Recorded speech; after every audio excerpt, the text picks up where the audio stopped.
So I will say, when it comes to herbal medicine, none of the things that Deidre said is to diagnose illness, to treat illness, to cure you of disease. The use of herbs is really meant to be a complementary therapy. So anytime you're adding new foods or plants as medicine to your diet, always check with your PCP, your primary care physician first, especially if you have heart conditions, thyroid conditions, or on blood thinners, have diabetes, etc. You always want to check with your healthcare professional before you add something else that's new into your diet. And remember, when you're using herbs and plants as medicine, it's not like, um, you know, coloring over the check engine light on your car and it magically makes everything better. Taking an ibuprofen, that's going to make a headache go away in a moment.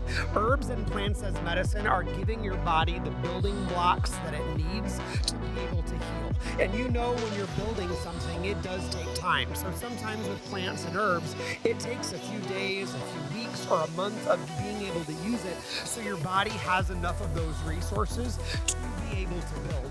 But just like when you build something from scratch, you build a meal from scratch or prepare a table, everything home cooked, you're going to hit a home run. But you've got to have those building blocks and those resources. So Deidre, thank you so much for coming and sharing with us just a wealth of information. So Deidre, also from High Moon Farm, really specializes on herbs, medicinal, how they affect the nervous system, and is really brilliant when it comes to utilizing them in creative ways. I had the honor at the Permaculture Convergence 2 years ago, got to go and was just passing by as she was teaching, and she had a still all set up, the big copper stills, and started talking about hydrosols and I didn't even know what a hydrosol was at that point in time, and then how you get the essential oils, and I was enamored by the wealth of information and the way that she connects the land to the medicine cabinet. So if you're wanting to expand your pharmacopoeia and be able to use those herbs and those plants in creative ways, Deidre is a super valuable resource when it comes to all things plants. So even after the presentation, if you just write down any questions that you have, we'll do some Q&A at the end, but you are always welcome to visit her and Adam over there at the table. So this is Deidre from High Moon Farm. Hi, everybody. I'm Deidre from High Moon Farm. Welcome. Thank you for being here, and thank you for coming to learn about herbs and how they can, or how you can incorporate them in your life for wellness and first aid. Okay, so I'm from High Moon Farm. My partner Adam and I started a state licensed hemp farm about 4 years ago. And at that time, I decided to also dive right into growing lots of different medicinal and culinary herbs. I've been using medicinal and culinary herbs for my main health and wellness for about 30 years now. And it really was about 4 years ago, I decided to just jump right in, start growing my own herbs, my own medicine, and then started making my own remedies as well, which was a complete game changer for me. When you really start growing your medicine, making your medicine, and taking your medicine, your world expands. Oh, there's papers flying away. So yeah, I've been using herbs for about 25 years. I'm also a culinary student. I was a private chef. Thank you so much. I was a private chef for an Olympian for a while. So I've been involved in food and food as medicine for a really, really long time. And it's made such a huge impact on my physical, mental, and emotional well-being that I've decided to get out of my comfort zone. I never would have spoken in front of people 4 years ago, especially a crowd like this. This is my biggest crowd ever. So thank you for being here, and thank you for the applause. It's been really, herbs have been a game changer for me. I quit drinking 4 years ago, and life has just really started to open up with the help of herbs. And so I'm on a mission to help people be well with herbs. So this is my current medicine garden. So I've got about 35 different herbs that I grow. Lemon balm and lemongrass, calendula and chamomile, turmeric and ginger. Many you've heard of. I don't typically go to like the really exotic herbs. I like staying with herbs that I know that I can get, that I know I can pronounce, that I know that I can even grow. And I think it's great. I'm not a clinical herbalist. I think it's wonderful that people can book learn and then, just learn thousands and, things about hundreds of herbs. I'm not that smart. I have to really get like hands-on and get to know a plant individually and how it affects me and how it affects my body and my system. And so I'm a doer. I like testing things out for myself. These are a lot of the medicines or the plants that I have growing that have really added to my life. And so we're going to get into just a very brief overview, really, of herbs. This is sort of meant to pique your interest so that you'll want to go and explore herbs for yourself. This is meant to give you the ability or the desire to for that self-responsibility, for you to figure out what's going on with you, and then to sort of self-medicate. Like, you're a little bit frazzled and you need to get to sleep pretty soon, so you make a cup of chamomile tea. That's the kind of medicine that I'm talking about. And so I like to start off with herbs for wellness. And these are kind of like tonic herbs, herbs that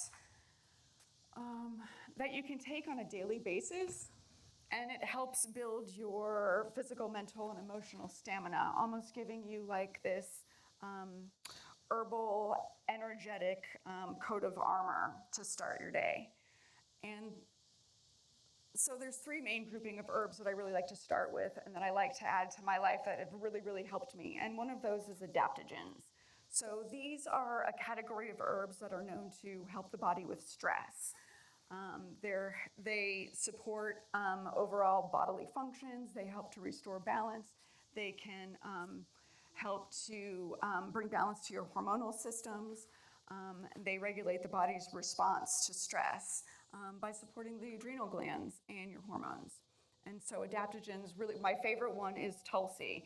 I think probably lots of people know Tulsi. Yeah, if you grow it, you know it, you smell it. Even just the scent of it being released is energetically uplifting and yet calming for your nervous system at the same time. Tulsi is one of my favorite herbs. It's wonderful in fresh tea.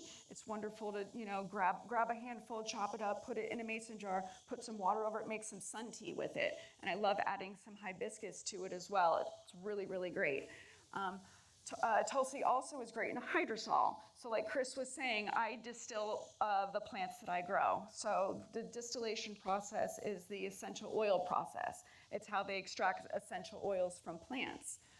So it's through the steam distillation. So you sort of simmer and cook the herbs in a special copper still, and the steam carries those viable plant components over into this beautiful water. And Tulsi makes a wonderful, wonderful hydrosol for that. Another group of herbs that I really, really like in the group of the wellness herbs are alternatives. So these are going to be your dandelions, right?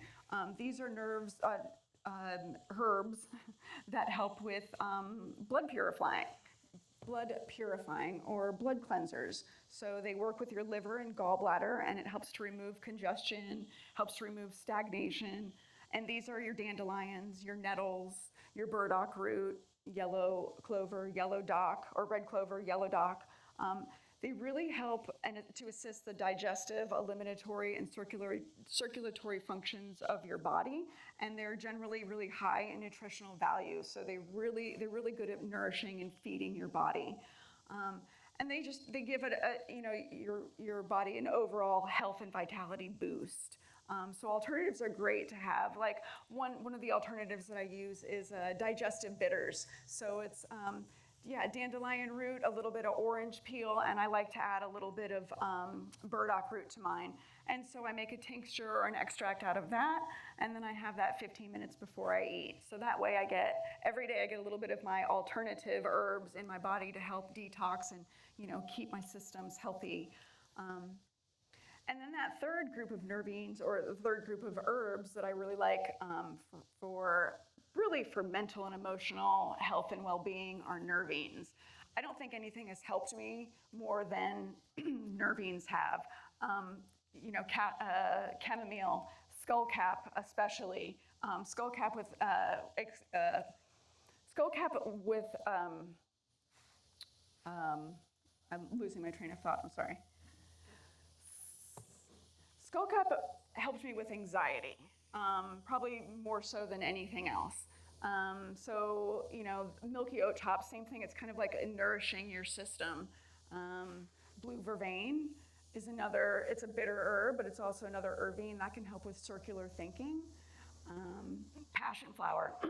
Everybody's, excuse me, everybody's familiar with passion flower. We have them growing here wild, which is so beautiful. Really great nervine to help you sleep. Helps relax your nervous system, calm down that frazzledness, and just helps you sort of ground. Gives you that overall just everything is going to be okay kind of feeling. And that's what skullcap and chamomile and passion flower and blue vervain, that really, really helps with the mental clarity, helping get rid of brain fog, helping feeling grounded, and giving you that like coat of armor that helps you feel like you can really tackle the world and handle your day. Okay. And now we've got some common herbs for ailments. And now these are herbs that that you're familiar with, that where to you're going to be able to get them. They're commonly at the grocery store. You can grow them very easily, and they're for your common ailments.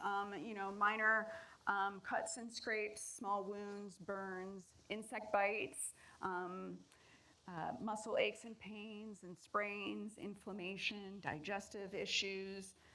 Anxiety and restlessness, sleep, colds, flu, fever. Herbs can help you with all of these in their different methods. Teas or tinctures, medicinal oils, medicinal syrups. There's so many different ways that you can make remedies with herbs. So let's start off with cuts, wounds, and bug bites. And this is just, again, a brief overview. There's a little bit to go through, and I know we only have about a half hour, so. And if anybody has any questions, just throw up your hand so that, Chris or I can answer that for you. Aloe is really great for cuts, wounds, and bug bites. If anybody has ever, had aloe, seen aloe, it's a very common plant. You take a piece off, the slimy stuff comes out, and you put it on your bug bite. The pain kind of goes away, right? The itching goes away. That's plant medicine, right? It's soothing, it's coating, it's protecting your skin. It's helping to rebuild that tissue. And plantain, calendula, and oregano are really, really great for bites too. Same thing, it's anti-inflammatory. It'll take away that pain. It'll take away the stinging. And plantain, I don't know if we have plantain here, Chris. Yeah, it's a wild. Oh, yeah, no, yeah, it's meant right here so that we could show people. Yeah, so plantain is a great poultice herb. So if you've got a bite or a sting or a sliver that won't come out, you can take some of that plantain, chop it up or even chew it up. It's called a spit poultice. And then you put that right on that bug bite or that sting, and it draws out the toxins and poisons. And I can totally attest to this. I had some beetle sting me and embed something in me, and it took a day or two for it to really pull it out. And it was my first time in my first experience with plantain, and I was shocked and but in a wondrous kind of way to see that it was really actually drawing stuff out of this wound that I had.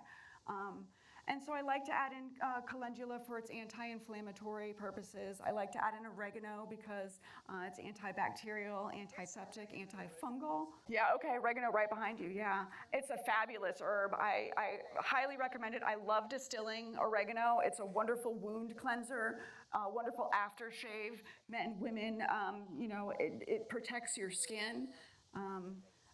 Oregano is one of those herbs that I grow a lot of, I dry a lot of, I distill a lot of, and I probably use it every day in my cooking. Really, really wonderful stuff. Lavender.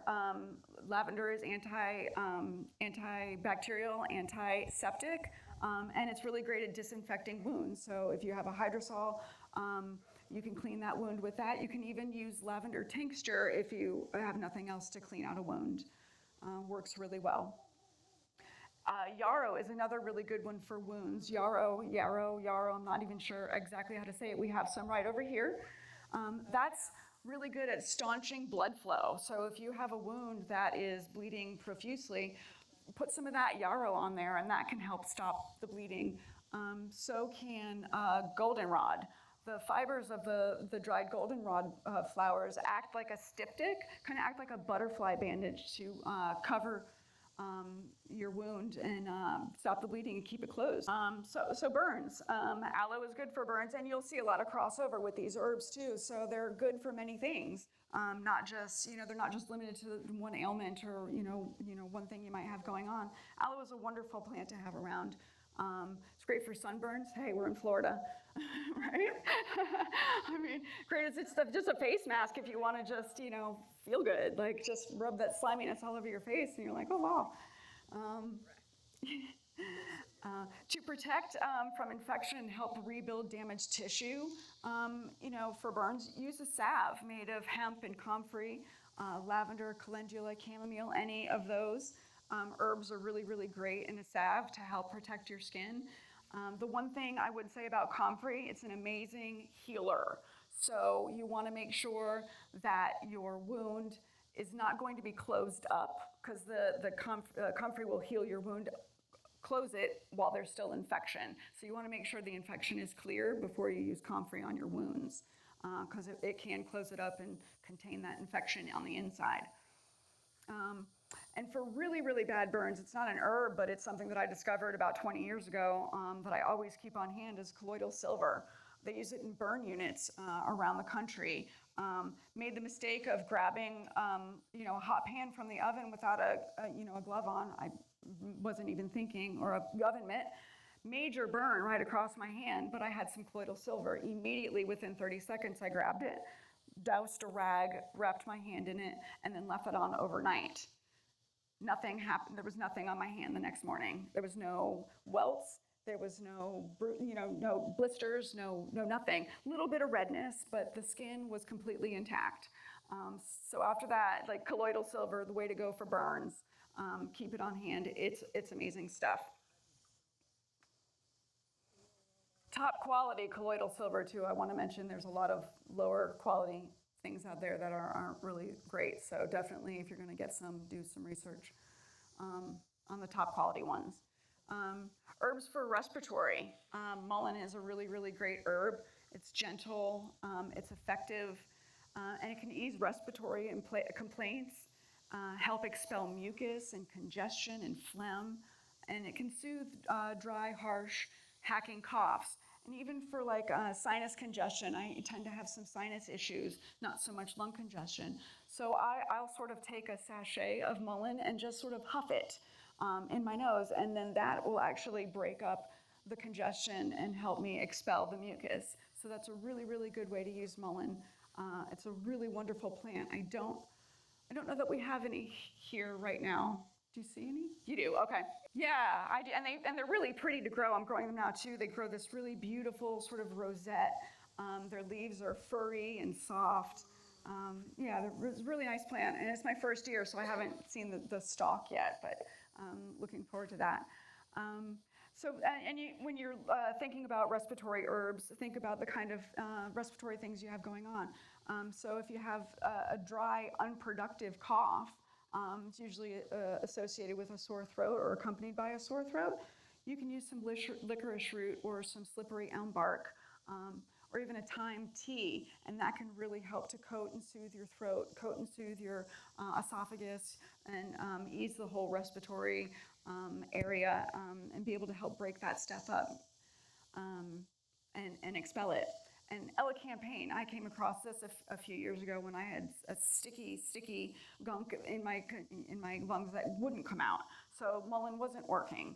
But the elecampane tastes a little bit on the floral side, I would say. Really worked wonderfully. I was hooked and I started growing it. So now I'm growing that too. It's really great for wet, thick, sticky coughs. Helps to break that mucus up and then to clear those airways out. So colds, flu, and fever. We've got elderberry syrup, which is wonderful at reducing the length and severity of an illness.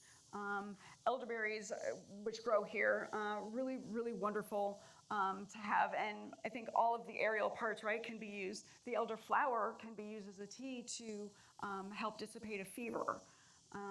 You can use that as a tea or actually as a compress as well, and that can help induce sweating and help cool off your body. and so reduce that fever. So it's the berries. Okay, so you don't want to eat the berries raw. So you don't want to, go pick them off the tree and put them in your mouth. Cook them down, make them into a tea. I think a tea is okay, right? My favorite way is the medicinal syrup. It's wonderful for helping to overcome your cold, your flu, your fever. And they're easy to make. You make a decoction with the elderberries and different things that I like to add to it is astragalus root, some cinnamon, some cloves, some anise hyssop, not anise hyssop, star anise.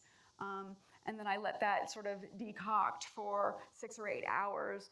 Half that with syrup, and then you've got your medicinal syrup, which is a wonderful thing to have on hand. Stick it in the fridge, lasts about a month, probably a little more, but usually doesn't last that long.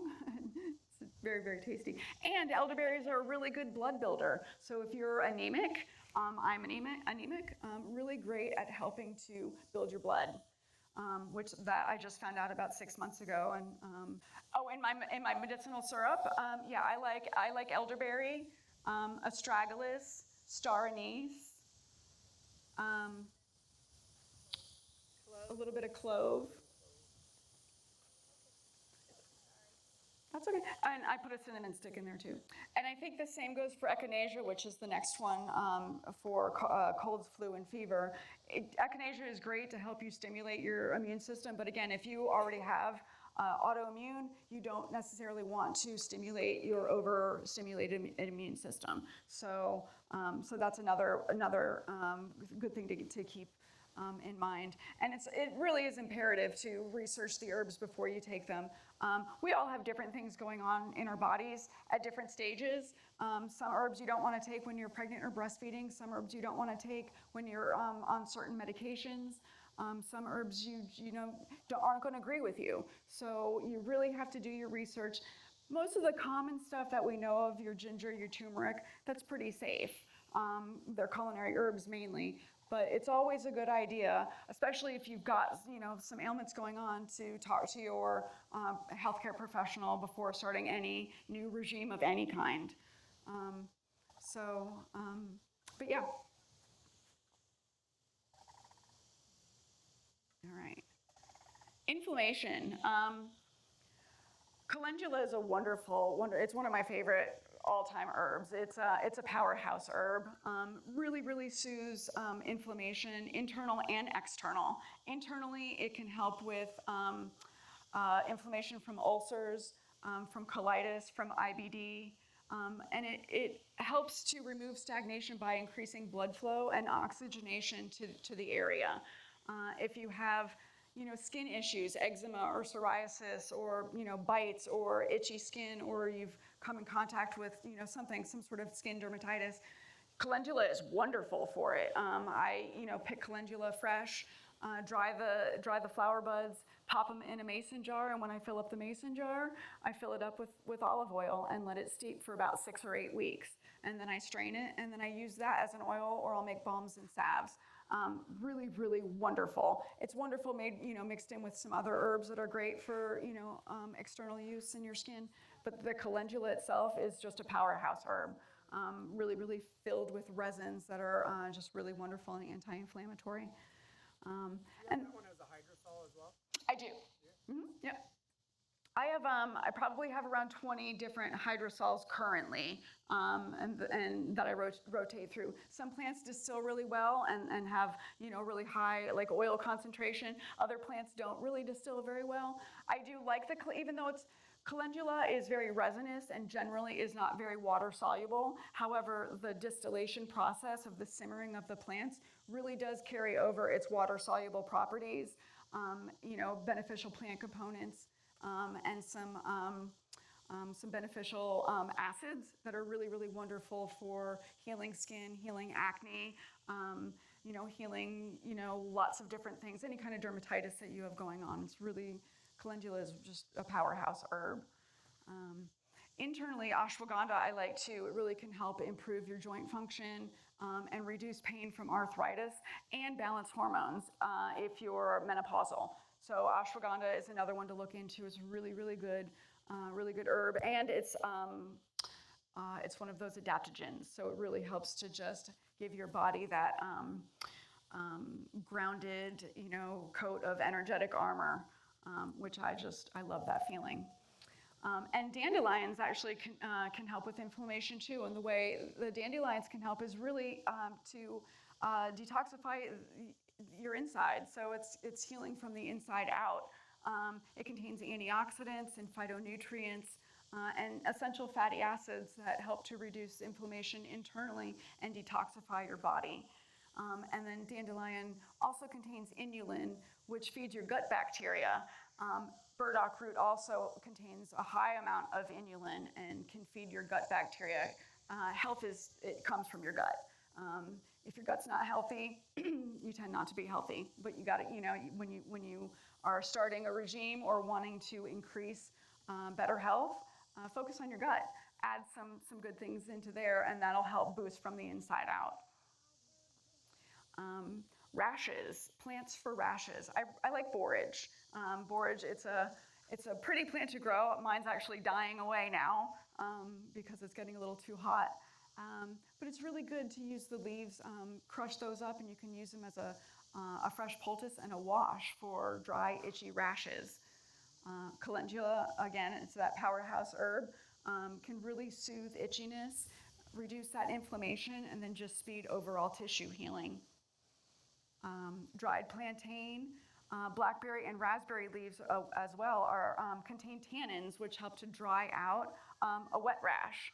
So you don't really want to coat any kind of wet rash with like a balm or a salve or oil or anything. You really want to get it to dry out, like, stop that oozingness. And the tannins, I found that in the blackberry and raspberry leaves actually really, really help dry that out a lot. It's worked really well for me over the last couple of years. And then burdock root, again, like I said, it contains a lot of inulin to help feed your gut, and that helps with skin issues. So internally, you're being cleansed and detoxified, and so that'll help to make your skin clearer, better, get rid of some issues you might have going on, and that's working from the inside out. Anxiety, sleep, and depression. So this is where I started with herbs, really 4 years ago when I was growing them and making my own medicine. I quit drinking, so I had, and my whole entire lifestyle changed. So I had a lot of nervousness to deal with. A lot of anxiety was coming up. I couldn't deal with the world the way that I was dealing with the world before. So I obviously reached to herbs for that. American skullcap, and there is a distinction between the American skullcap and the Chinese skullcap, I believe. I am definitely talking about the American skullcap. Really, really great for acute anxiety and panic attacks. So if you're prone to that, or if you have, social anxiety, this is great to take with you in tincture form because it's convenient, it's discreet, it's easy to take, and it's fast acting. If I feel like I have some anxiety or panic coming on, I take a dropper full in my mouth, and within 10 minutes, my heart rate's gone down, I'm no longer sweating, I'm not sick to my stomach anymore. All of those feelings dissipate with the help of American skullcap. Blue vervain, another one, really helps with that circular thinking. Passion flower, it's a sedative nervine, so it can really help relieve tension, help you rest, get relaxation, and then induce sleep as well. And an herbal sleeping pill formula that I like is passion flower, hops, and valerian root. Valerian root in capsule form is amazing to help you sleep. Doesn't smell all that great, so I definitely highly recommend it in capsule form, but it really, really works wonderful. Take a capsule or two about an hour before you go to bed, and it helps you sleep deeper, it helps you rest deeper, but it also helps the duration of your sleep as well. Chamomile is another one that's really good for anxiety and sleep. It's good to ease tension. It's good if you are. It's good to calm your stomach if you're upset from worry, nervousness. It can really help soothe your belly. Lemon balm is another one that eases tension. It helps to balance your emotional state. Melissa is a wonderful plant. It's wonderful to make a fresh tea out of. It's really great to have as a tincture, have on hand. It's really good to help with sadness too. If you've got some, some sadness going on in your heart, it really helps to sort of nurture your heart. And it's also a very, very powerful antiviral as well. So that's something to keep in mind. And St. John's wort, another one. We're going to go. St. John's wort is really great at easing depression. Can really just kind of takes away that bite of depression that you feel like you can't continue or you don't want to go on with your day. St. John's wort can really help reinstill sort of that vivaciousness and life inside of you where you really feel like you can go on and tackle this. Herbs for digestive issues.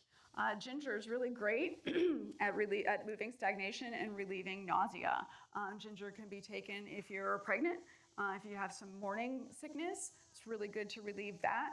And I also found that ginger is really great at helping with inflammation as well. So, your digestive issues might be stemming from some inflammation.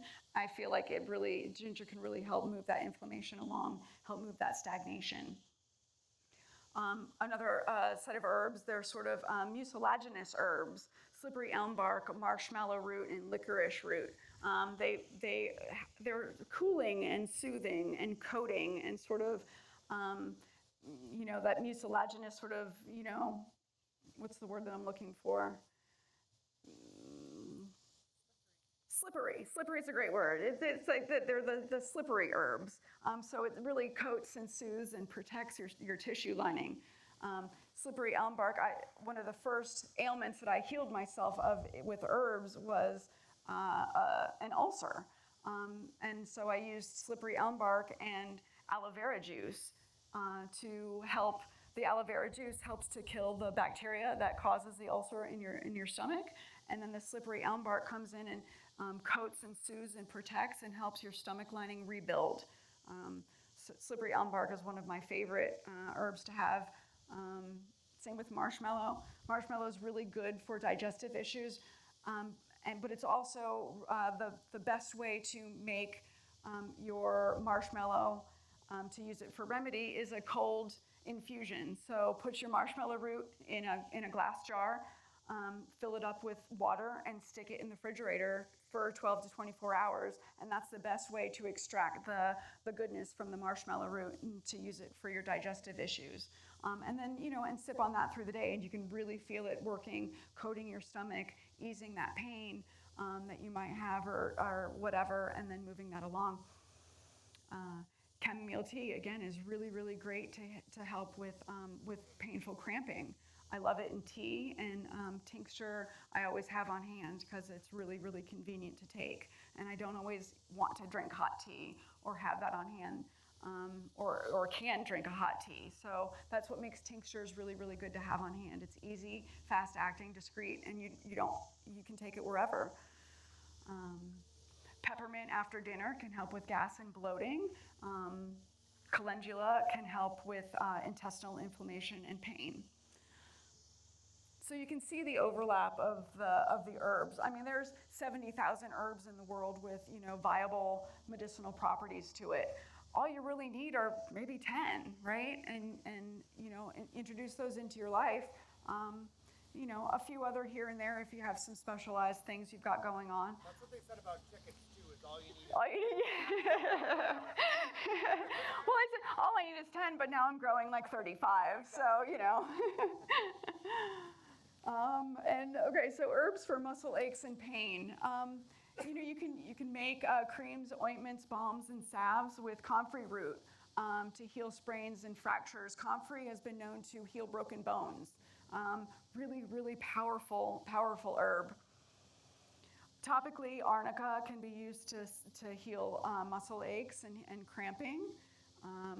Topically as well, I love, it tends to be one of my first go-tos when I have like a sprained muscle or a joint pain or something like that, is a ginger poultice. So I'll take fresh ginger powder, mix that with a little bit of water and maybe some like bentonite clay or something like that, and then I'll put it over, it was my knee that was really suffering. So I'd put it over my knee, wrap it, and left it on overnight. The ginger actually penetrates your skin and acts like a little bit of a heating pad. So you can feel the warmth going in, penetrating, getting that blood flow circulating and moving out that stagnation. I did that 2 nights in a row, and I've not had my knee pain back, and that was 3 or 4 years ago. So ginger is really, really impressive for external use for muscle aches and pain. An infused medicinal oil of St. John's wort, cayenne, arnica, and lavender in any combination can make a great massage oil for reducing muscle pain. And then I've recently just discovered in the last 6 months herbal liniments, which are herbs soaked in rubbing alcohol for a couple of weeks, strained, and then that rubbing alcohol, and it's used for external use. I read it can be used for internal, but I haven't gotten there yet, so I'm going to stick with the external use.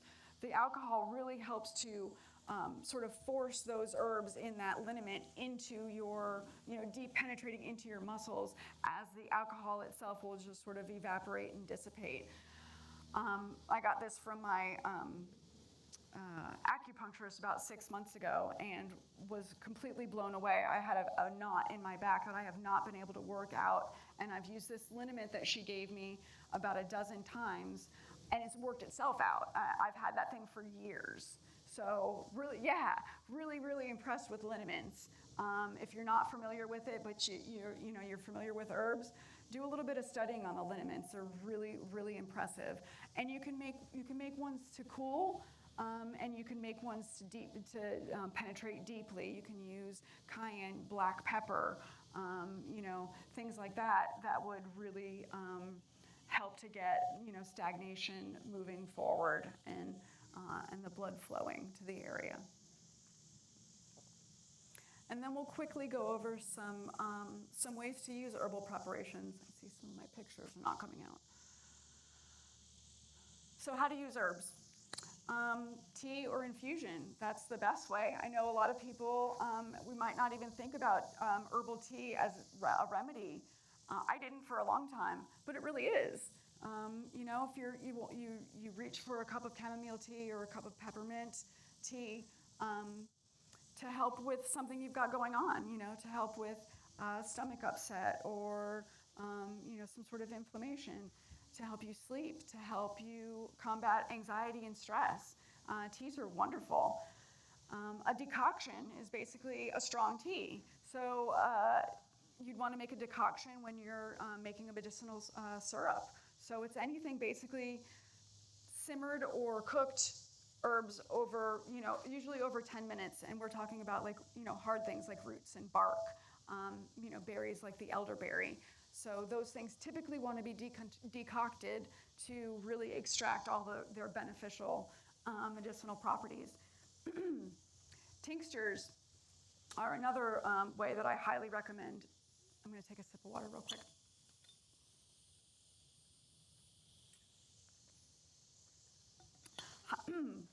Highly recommend tinctures. Super easy to make. Really easy to to take with you when you're going places. Mainly it's made with an alcohol, like a high concentration alcohol, like grain alcohol or vodka. I like using brandy with a lot of mine because I prefer the taste profile better, especially compared to grain. But they're really easy to make. And another way to use your herbs is in a poultice. So, if you've got that bug bite or that something, a sting, thank you, you got something. You can make a poultice out of mashing plants and flowers together, that are appropriate for use. Medicinal syrup, like the elderberry syrup is super popular. There's other ones too. You can make a ginger syrup for your belly. Syrups generally were created to help help get down not so good tasting herbs or help little ones take the medicine that they normally wouldn't have taken, or maybe the elderly. It makes it taste better, it's easier, it goes down easier, and you kind of want to take medicine that tastes good, right? Nobody really wants to take medicine that tastes bad. So a syrup is really good for that. Infused oil is one of my favorite ways. Again, I make lots of them, and I don't use actually any over-the-counter beauty products anymore. I make my oils and out of my plants, and make my balms and my salves, and they're wonderful. So you'd infuse your herbs in an oil of your choice. I like to stick with olive oil, avocado, and coconut. Sweet almond I like too, and sunflower is good, although I've noticed lately that the seed oils tend to go a little bit rancid a little bit quicker. So I like to stick with really olive, coconut, and avocado. Unless for my face, if I'm making an oil for my face, I use jojoba oil. It's not really an oil, it's a wax, but it's what's closest to our sebum. And I found that it's the rose-infused jojoba oil is really, it's all I need, along with my hydrosols. And so that's the last one, hydrosols. Distilled plant waters. They're loaded with energetic properties, microdroplets of essential oils, plant cellular water if it's fresh plant material, and lots of beneficial plant acids. I noticed after about 4 years of doing this, using hydrosols, I actually don't have to use much on my face anymore, as far as like oils or any kind of like conditioning or moisturizing. The amount of moisture that my face retains now from using the hydrosols is really, really incredible.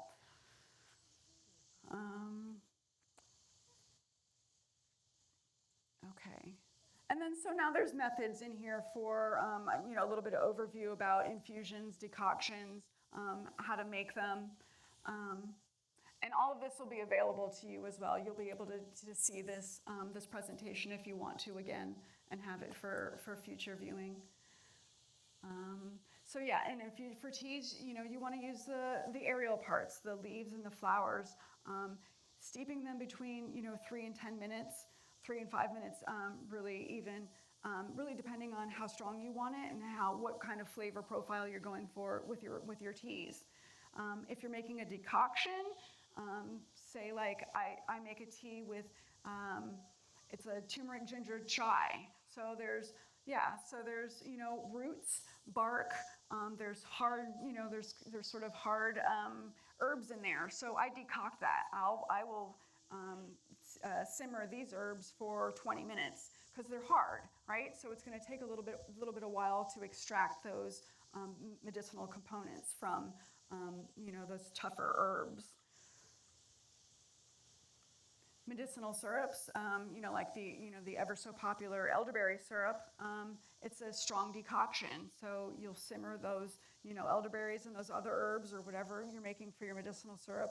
You're going to simmer it for quite a while to extract all that and make a really potent medicinal sort of tea. And then you're going to add the same amount of honey or sugar to it, and that's going to be your preserve. Right? So that's going to help you preserve your medicinal oil, or your medicinal syrup, rather. Tinctures, really, they're potent liquid plant extracts. So, you're putting plant in a jar, you're covering it with alcohol, you're letting it steep for 6 weeks, you're straining it, and then you're bottling it. And so all of those really beautiful and wonderful plant extracts have been extracted out into your menstruum. And you don't have to, in tinctures, you don't have to use alcohol if you don't want to. You can use glycerin, you can use vinegar.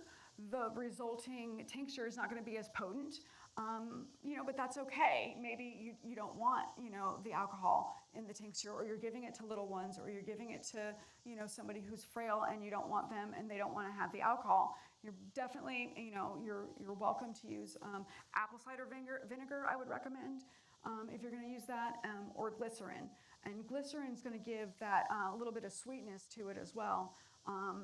And so, it can be good that way for, small children, or even if you're making medicines for pets, glycerin can be used for pets as well. And then so the tinctures are taken orally. You can place them directly on your tongue. You can place them in water or juice, and then sip them that way.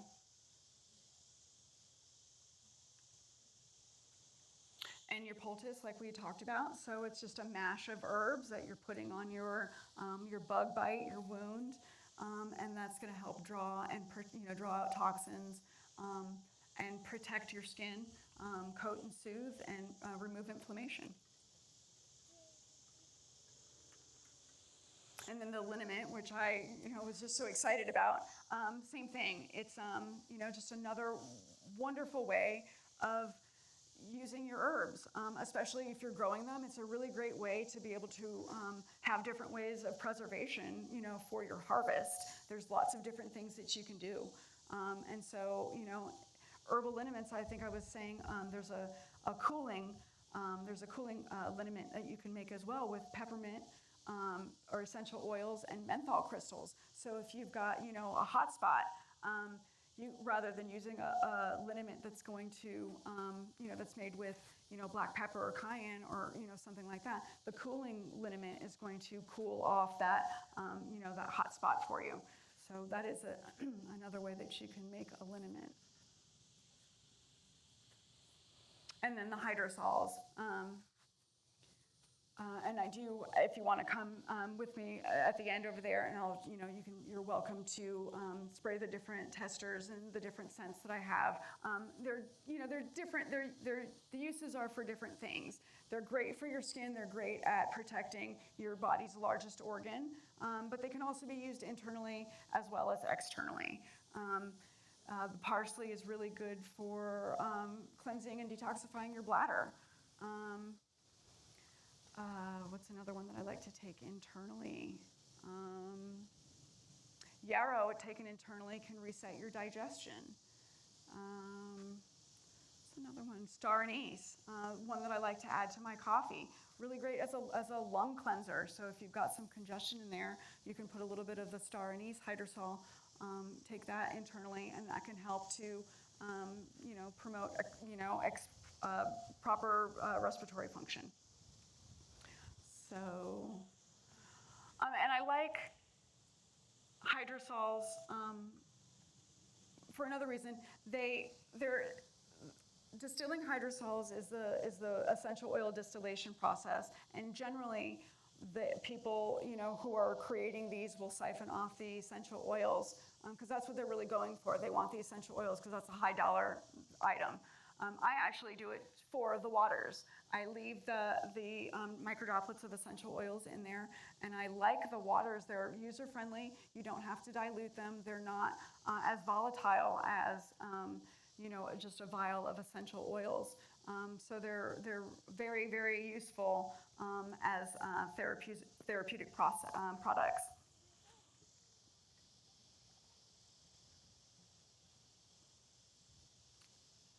Okay, and then that's it. So there's a little bit of how to find me. Thank you. And yeah, so you can find, let me go back a little bit. You can find me, I'm all over. I'm all over social media. Everywhere. So I am. So I have a website, highmoonfarm.com. I have a YouTube channel, High Moon Farm Homegrown Handmade. I have a Facebook page and an Instagram page. Those are both High Moon Homegrown Handmade. And then I also have a Patreon. So I've recently started a Patreon. I've got a tea club, a monthly tea club, and a monthly hydrosol club. So you can join my monthly tea club, or you can join my monthly hydrosol club, or both. And then every month we're going to get together. We're going to have a live Zoom call. I'm going to send you that month's fresh blend of tea, and then we're going to get on Zoom and we're going to talk about herbs, talk about what's in the tea, or talk about what's in the hydrosol. So that's one thing I've got coming up. The coming up weekend, this Saturday, I've got a live Zoom class, Introduction to Herbal Wellness and First Aid. It's going to be about a 2.5 hour class, and it's this only extended. So we've got lots of plants, we've got lots more information. I've got a 130-page book that I put together, along with a bunch of other printables and things if you're interested in learning the herbal journey that will help you.